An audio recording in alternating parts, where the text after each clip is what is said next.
Good morning everyone, আশা করছি তোমরা সবাই ভালো আছো। Welcome back to my channel. তো আজকে হচ্ছে সানডে, আর আমি এখন সকাল সকাল 8:30টার সময় রেডি হয়ে গেছি। যাচ্ছি হচ্ছে আমাদের পুরোনো ফ্ল্যাটে বেহালায়, বিকজ বাবার কিছু ডকুমেন্ট ওখান থেকে আনতে ভুলে গেছিলো বাবা। তো এখন তাই জন্য আমাকে এখন যেতে হবে। তো সেই জন্য সকাল সকাল রেডি হয়ে গেছি। আর আজকে অ্যাজ সাচ কিছু সারাদিনের প্ল্যান এখনও হয়নি, বাট কিছু একটা প্ল্যান করবো ভাবছি, বিকজ আজকে সানডে অ্যান্ড ওটাকে ওয়েস্ট করতে দেওয়া যাবে না। তো যাই হোক, এখন রওনা দেবো বেহালার দিকে।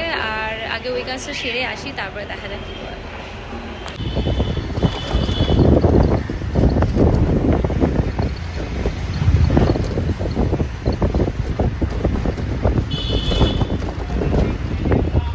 এসে গেছি বেহালায় আমাদের ফ্ল্যাটে ফাইনালি।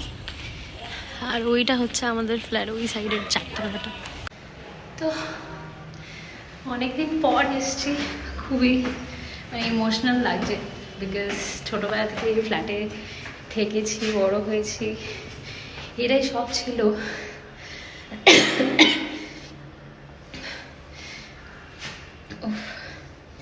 এখন 4তলায় ওঠার আর অভ্যাস নেই। শ্বশুরবাড়িতেও ফার্স্ট ফ্লোর, নতুন ফ্ল্যাটেও ফার্স্ট ফ্লোর। তো অনেকদিন পর 4তলায় উঠলে একটা বেশ টায়ারিং ফিলিং আছে। আর যাই হোক, যতই অনেক নতুন নতুন ফ্ল্যাট আসুক না কেন, বাট এই ফ্ল্যাটটা আমার সবসময় দ্য মোস্ট, কী বলবো, একদম একটা প্রেশিয়াস জিনিস ছিল আমার কাছে। মনের একটা স্পেশাল জায়গা নিয়ে রেখেছে এটা। তো এই আমাদের ফ্ল্যাট। তো এই ফ্ল্যাটে এতদিন পর এসেছি, এখন পুরো ফাঁকা ফ্ল্যাট। আমরা ফার্নিচার্সগুলো সব বিক্রি করে দিয়েছি, বিকজ রাখার কোনো মানে ছিল না। কেন, অবভিয়াসলি মা বাবাকে আর এই বাড়িতে আর তো ফেরাবো না। তো যাই হোক, এই এখন সিচুয়েশন। আর যাই গিয়ে বেহালার বাড়ি থেকে ফিরতে ফিরতে 1-1:30 বেজে গেছিলো। তারপরে এসে আমি প্রথমে কোয়ার্টারে এসে এখান থেকে আবার গতকালের জামা কাপড়গুলো নিয়ে একেবারে মা বাবার ওখানে গেছিলাম। বাবাকে জিনিসপত্রগুলো দিয়ে এসেছি, মাকে খাইয়ে দাইয়ে আমিও একটু মা বাবার সাথে খেয়ে তারপরে এই এসছি আবার কোয়ার্টারে। আর এই মামি আর রিতেশ লাঞ্চ করলো। এখন আমরা একটু রেস্ট নিচ্ছি। বিকেলের আপাতত অ্যাজ সাচ কোনো প্ল্যান হয়নি। আর আজকে অনেক দিন পর বেহালা গিয়ে খুবই টায়ার্ড লাগছিলো। আগে তো যেতামই, বাট এখন যেহেতু জানি যে যেতে হবে না, বাট হট করে গেছি। তো একটুখানি খারাপও লাগছিলো ফিরে আসার সময়, বিকজ আবার কবে যাব জানি না বাড়িটাতে। শুয়েছিলাম, বাট রিতেশ বললো তাড়াতাড়ি উঠে রেডি হও, আমরা যাচ্ছি হচ্ছে শোভাবাজার রাজবাড়িতে। আর ওখানে 3-4 দিন ধরে মনে হয় কোনো ফুড ফেস্টিভ্যাল চলছে, তো ওখানেই রিতেশ নিয়ে যাচ্ছে। আর আজকে হচ্ছে লাস্ট ডে। তো চলো, আমিও ফার্স্ট টাইম অবশ্য যাচ্ছি রাজবাড়ি, কখনো দেখিনি। তো রাজবাড়িটাও দেখবো, আর at the same time food ফেস্টিভ্যালটাও একবার এক্সপ্লোর করে নেবো, অ্যান্ড তোমাদের সাথেও শেয়ার করবো। দেখা হচ্ছে ওখানে।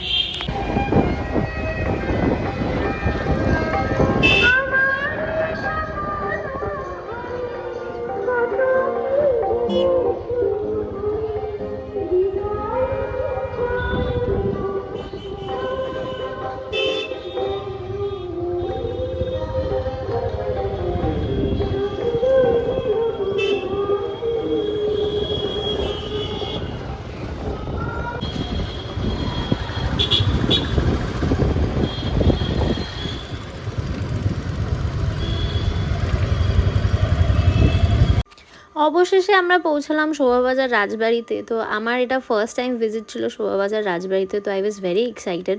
অ্যান্ড যতটা না আমি ফেস্টিভ্যালটা নিয়ে এক্সাইটেড ছিলাম, তার থেকে অনেক বেশি এক্সাইটেড ছিলাম যে শুনেছিলাম এখানে বিশাল বড় পুজো হয়। তো ঠাকুর দালানটা দেখতে আমার বেশি ইন্টারেস্ট ছিল।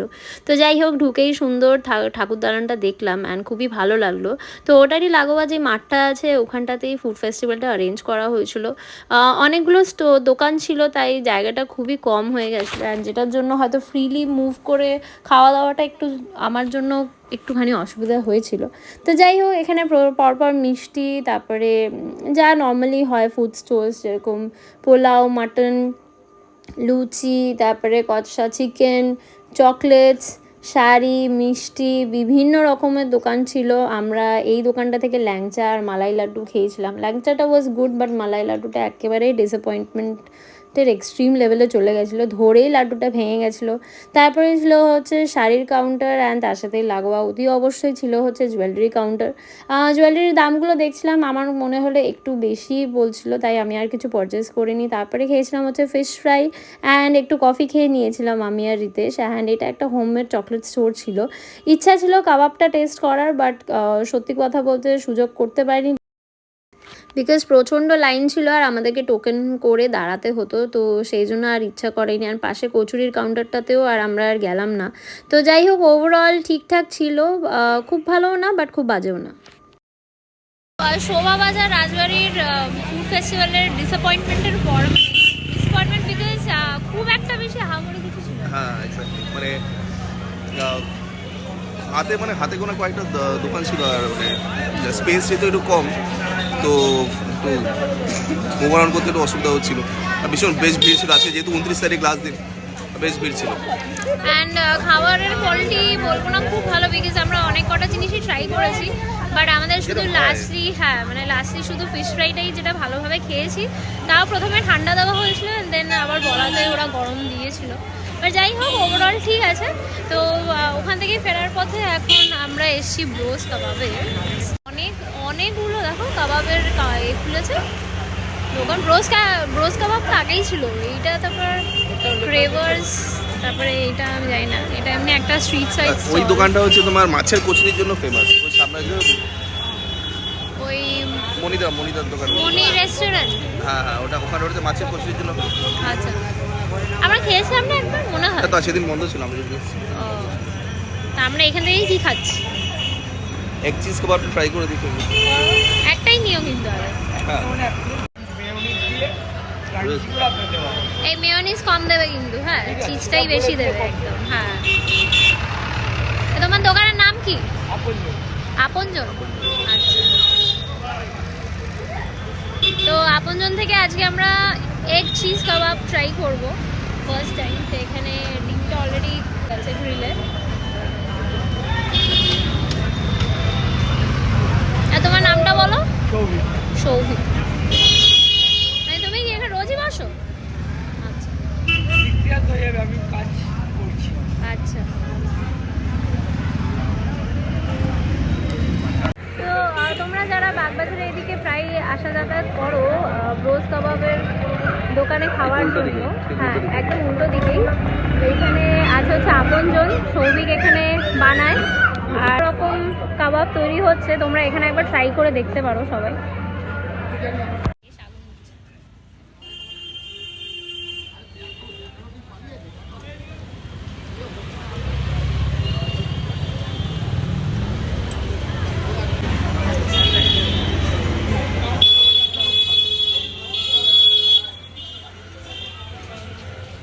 এটা কি নতুন স্টার্ট করেছো গো তুমি? নতুন স্টার্ট করেছো না? আগের বার এসেছিলাম দেখিনি তো। ছিলে? আচ্ছা আচ্ছা আচ্ছা আচ্ছা, হ্যাঁ এখানে হলে বেশি সুবিধা হয়। আমাদের তৈরি হচ্ছে এখানে এগ চিজ কাবাব।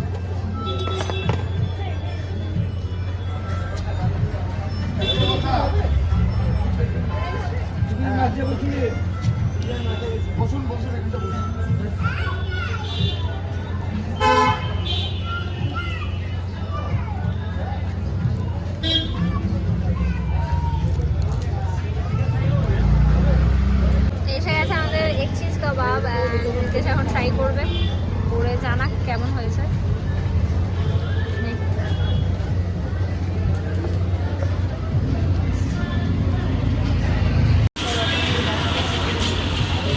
গরম তো, কেমন কেসা?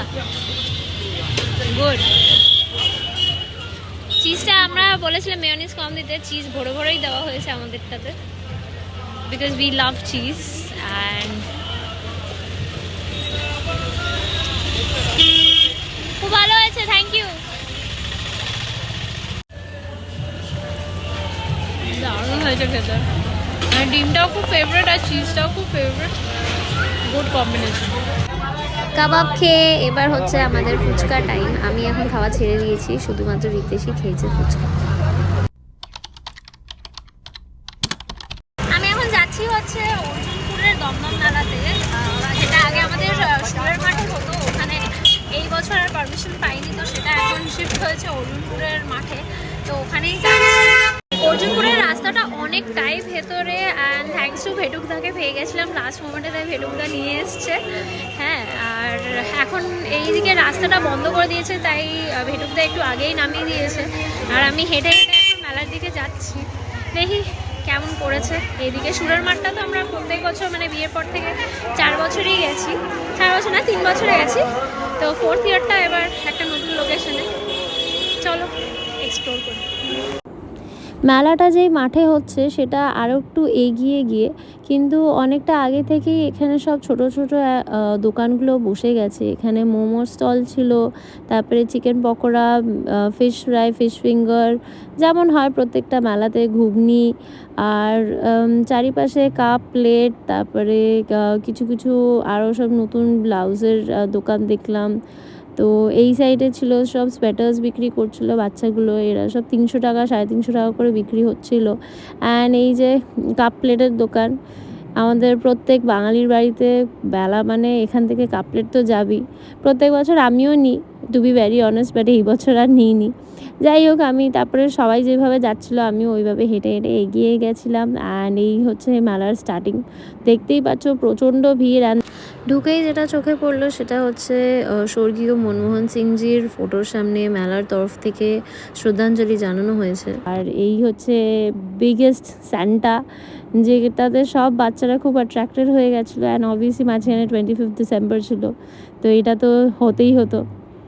তারপরে ব্যাস এক এক করে সব দুলের দোকান, ক্লিপের দোকান সব এক এক করে এক্সপ্লোর করা শুরু করলাম। দেখছিলাম কীরকম কী কালেকশন এসছে, জামা কাপড় ছিল, শল ছিল, পর্দার দোকান ছিল। এই হচ্ছে 30 টাকার হোলসেল দোকান, যাই নেবে তাই 30 টাকা। তো এখান থেকে আমি 2টো দুল নিয়েছিলাম, আমার খুব সুন্দর লেগেছিলো। তো তারপরে একটা কার্পেটের দোকানে গেছিলাম, ওখানে একটু কার্পেট দর করেছিলাম। তো এখানে পাপোশগুলো সব 100-120 টাকা এরকম করে বলছিল। অ্যান্ড এই যে লাল কার্পেট আর পার্পল কার্পেটটা ধরেছে ওটা 550 করে বলেছিল। আমি জাস্ট দেখে এসেছিলাম, খুব একটা কেনার ইচ্ছা ছিল না।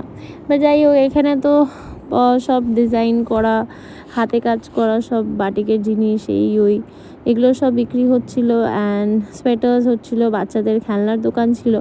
আমার কোনো দরকার ছিল না খেলনার দোকানে, তাই খুব বেশি টাইম ওয়েস্ট করিনি। হয়তো গুট্টু থাকলে হয়তো বলতো মিম্মি চলো, তো তখন ওকে নিয়ে যেতে হতো। আর এদিকে গ্লাস কাভার এইগুলো সব দোকান ছিল, বাসনপত্র ছিল, একটু টুকটাক বাসনগুলোও দেখছিলাম কীরকম কী প্রাইস আছে। একটু বেশি মনে হলো, এর থেকে তো বড় বাজার বলো বা নিউ মার্কেটে আরও বেটার জিনিস আমরা পারচেস করে থাকি। তারপরে এই চাবির রিংয়ের দোকান, এই হেয়ার ব্যান্ডস, এই সব দেখছিলাম। এই মিররটা আমার খুব পছন্দ ছিল, ভেবেছিলাম বেরোনোর সময় কিনবো, বাট বেরোনোর সময় একদম মাথা থেকে বেরিয়ে গেছিলো, and I really missed it. যাই হোক, তারপরে ব্যাগের দোকান ছিল, আচার, তারপরে হেলদি ফুডসের কিছু সেকশনস ছিল, আমি অতটা বেশি আর দেখিনি। টাপারওয়্যার ছিল, তারপরে বাচ্চাদের জামা কাপড়। এইটা চিলড্রেন পার্ক বলে একটা সেকশন করেছিল, যেখানে বাচ্চারা সব খেলাধুলো করছিল। অ্যান্ড ব্যাস, মেলা মানে তো খাওয়ার তো হতেই হবে। তারপরে পাপড়ি চাট, ফুচকা, ভেলপুরি, পটাটো, এই একটা স্ন্যাক আছে, এইটার আমি খুব একটা নাম জানি না কি বলে এটাকে। তো যাই হোক, মাঝখানে সব রাইডসও ছিল, রাইডসও একটুখানি ঘুরে দেখছিলাম, চড়তে পারিনি বিকজ একা ছিলাম। রিতেশ গেলে হয়তো আমি আর ও, রিতেশ অবশ্য খুব একটা পছন্দ করে না, বাট আমার হচ্ছে ফেভারিট জায়েন্ট হুইল। তো তোমরা যারা যারা আছো, যাদের জায়েন্ট হুইল ভালো লাগে, তোমাদের কী ভালো লাগে আমাকে অতি অবশ্যই জানিও কমেন্টে। আর একটু এগিয়ে গিয়েই তারপরে ওখানে পারফরমেন্স হচ্ছিলো, একটু মনের মানুষ, মনের মানুষ, ও চিনলি না রে, ও মনের মানুষ, চিনলি না রে মন। কাছে আছে যে কেন বেড়াস তারে খুঁজে, ও কাছে আছে যে কেন বেড়াস তারে খুঁজে, দূরে সারাক্ষণ। মনের মানুষ। ওনার গান ছোটোবেলা থেকেই শুনে বড় হয়েছি টিভিতে, তো খুবই ভালো লাগলো ওনাকে লাইভ শোনার পর। আর এইদিকে বাস হজমির দোকান, তারপরে আমরা ছোটোবেলায় বেলুন ফাটাতাম, ওই সব দোকান, খেলনা পাতি এইসব করে সোজা রওনা দিলাম বাড়ির দিকে। অর্জুনপুরের ভেতর থেকে একটা টোটো নিয়ে সোজা নাগের বাজারে নেমেছি। এখন বাজারের ভেতর দিয়ে মেন রোডে গিয়ে অটো ধরে তারপরে পটের মামি ওয়েট করছে। মেলা থেকে চলে এসেছি আর বেশ ভালোই লাগলো একা একা ঘুরতে, একা একা ফ্রিলি নিজের মতন ঘুরেছি। হ্যাঁ, আর ওখান থেকে দুটো দুল কিনেছি, কটা ক্লিপ কিনেছি, আর মামির জন্য গরম গরম বাদাম নিয়েছি, আর আমার ফেভারিট ক্যান্ডি ফ্লস যেটা আমি খাচ্ছি। তা আমরা এখন রওনা দিচ্ছি। আর রওনা দেওয়ার টাইমে এই যে এইটা হচ্ছে বিচ্ছুরাম, এই যখনই পারে তখনই রিতেশের গা ঘিরে দাঁড়িয়ে থাকে। এই যে এটা হচ্ছে বলু।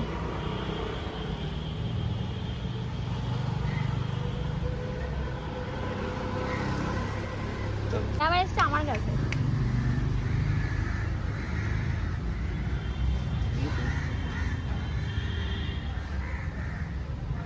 হয়েছে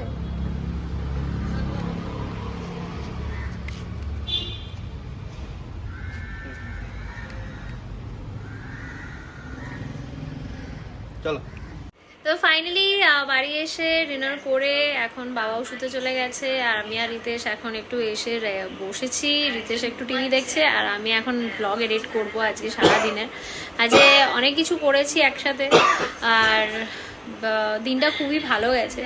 তো আজকের ব্লগটা এখানেই এন্ড করছি। দেখা হচ্ছে পরের ভিডিওতে তোমাদের সাথে। যদি ভালো লাগে তোমরা অবশ্যই জানো কি করতে হবে, লাইক করো, শেয়ার করো, সাবস্ক্রাইব করো, আর এইভাবেই তোমাদের সাপোর্ট আমার সাথে রেখো। দেখা হচ্ছে কালকে, টাটা।